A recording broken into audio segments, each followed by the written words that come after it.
দর্শক, আমরা ইতিমধ্যে চলে আসছি আমাদের চন্দনা খালে। চন্দনা খালটি আসলে বাংলাদেশের নাটোর জেলার বনপাড়া যে শহরটি, তার খুবই পাশ দিয়ে আমাদের বয়ে গেছে। অপরূপ সৌন্দর্যে ঘেরা আমাদের এই চন্দনা খাল। এখানে একটি প্রকল্পও চালু ছিল, যেটা আসলে এই যে খাল খনন যে প্রকল্প, সেটা হচ্ছে আপনার ওই মনসা যে মন্দির, সেখান থেকে 3 গাঙ্গের মাথা পর্যন্ত এটা চলছে 2021-22-এ। আর এটা খনন করা হয়নি।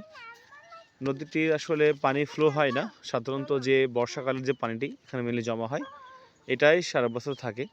দেখেন এখন শীতকালে সাধারণত বৃষ্টি হয় না, বাট তবু পানি এখানে আছে। তার মানে হলো এই নদীর পানি সবসময় থাকে আর কি। তো আমি এখানে শুধু একাশি নাই, আমার যে 2টা শালা আসছে এবং একটা ছোট্ট শালিকা। তাকাও, তারা দেখেন যে কত বড় আমার শালিকা। এই যে একটা মাটি আসলে নদীতে ফেললো, হায় কপাল। এটা যদি আমার মাথায় ফেলতাম হয়তো মারা যেতাম।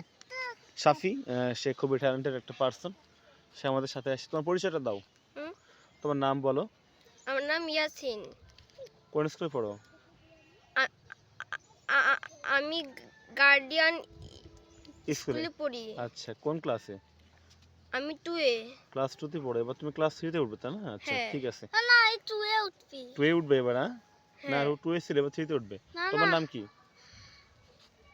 আয়াতুল্লাহ আল সাদিক। আয়াতুল আল সাদিক। তুমি কোন ক্লাসে পড়ো এখন? 3 তে উঠবি। তুমি ক্লাস 2 তে পড়ছিলে, এবার ক্লাস তুমি যেহেতু ডিসেম্বর মাস, কয়েকদিন পরে নতুন একটা শ্রেণী তুমি উঠবা। সো তুমি ক্লাস 3 তে উঠবা নাকি? আচ্ছা, এখানে আমরা আরও কিছু লোক দেখতে পাচ্ছি, স্বনামধন্য ব্যক্তিত্ব। তাদের পরিচয়টা আর না দিই, সেও আসলে কেবল 2 থেকে আবার 3 তে উঠবে আর কি। ঠিক আছে, যাই হোক, সবাইকে অসংখ্য ধন্যবাদ।